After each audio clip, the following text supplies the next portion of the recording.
Yes, alright. Nkwaniriza kwenye mkwano gwange naje sinzo bango otuliza webali kwekuumira ku mayingo ganaga UG Update TV era ng'okola kyamaanyi nnyo okubanga oboneka ku mukutu guno ogwa UG Update TV n'ogwagaliza ab'enganda bakona ab'emikwano ne musubscribinga ne mujja mu comment section ne mulikinga ne musharinga mukolera ddala ekintu ekyamaanyi ennyo.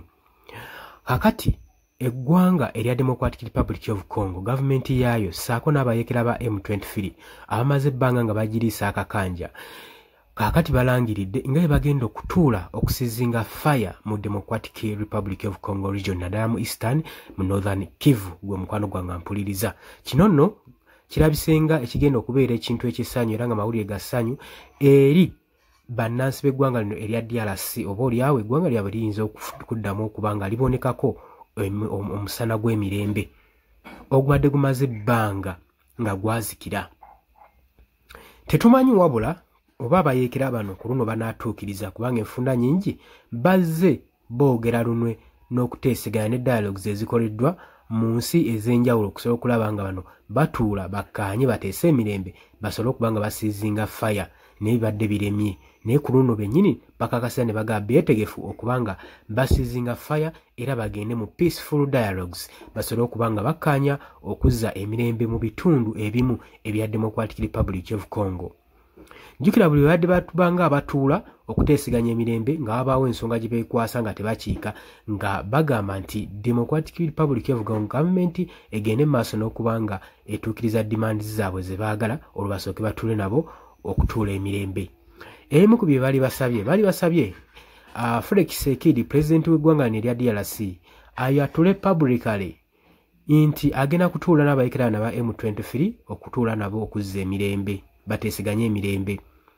Ekirala basobole okuba nga bajjako sanctions bateeka ku bakulembeze baabwe nga aba M23 jukira bali babateekako akasente akayitirivu ennyo miliyoni 5 eza pound singa omukulembeze w'abayeekera omu anaakwatibwako. Ezo zonna ze zimu ku key factors ezaali zibalemesezza okuba nga batuula ne Democratic Republic of Congo government.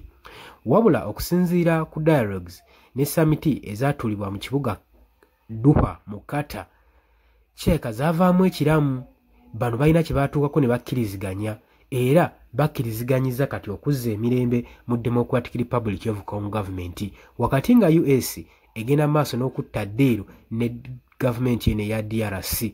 Abayekera nabo bagamba tugenda kuba nga tuzza emirembe. Wabula tukimanyi bulungi nnyo omwaka guno bukyanga gutandika abayeekera nga basazeeko territories ezimu eza Democratic Republic of Congo mwe mwagendera n'ekibuga Goma saako Bukavu ne airport n'obutawunizi obusinga obungi nnyo. Abayeekera bano badde babuteekinze nga babucontrollinga era ng'embeera si nnungi nnyo mu Democratic Republic of Congo naddala mu Eastern Northern Kivu. Lwaki? Olw'ensonga nti nno ebyentambula byagootaana, ebyobulamu byagootaana, ebyenzigiriza byagootaana, economy yali efikidde ddala wansi olw'ensonga nti nno tawuni zino ebibuga ebimu ebya controlling abayeekera bano gavumenti ya DRC yabiteekako sanctions akazito era systems ezimu ministries ezimu zibadde tezeoperatinga era nga buli nnansi ali eyo yonna alina kuba nga asafaringa busafarinzi. Kigambibwa okusinziira ku information eva mu United Nations abantu 700 be bakadisplacingibwa n'abalala nkuyanja batategerekese mu muwendo be bakafiira mu lutalo luno. Bukyanga abayeekera bano basalako Democratic Republic of Congo government ne bagiwamba gwe mukwano gwange ali eyampuliriza. Kakali tetumanyi oba peaceful talks zino zibagenda okuba nga basalawo n'okukkaanya ddala lunaatuukirira ne batuula binaavaamu akalamu.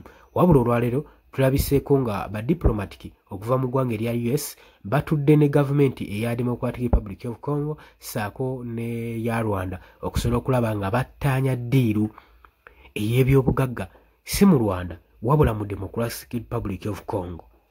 Bagenda kuba nga basayininga ddiiru ekiraga nti nno bulijjo kye boogera kituufu abayeekera bano babakingibwa n'eggye okuva eri mu ggwanga erya Rwanda.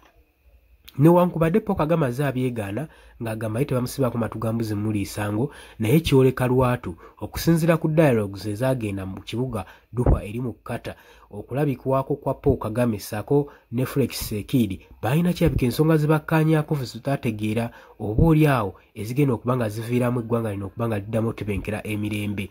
Oli ku UG Updates TV kubadde osinza obba nga otuwuliriza era mwebale kwekumira ku mayengo gano mmwe abali Qatar, Oman, Dubai, Saudi Arabia mu namba tumiddeko nnyo mbaagaliza ekiro ekirungi tujja kuba nga tukomawo mweraba.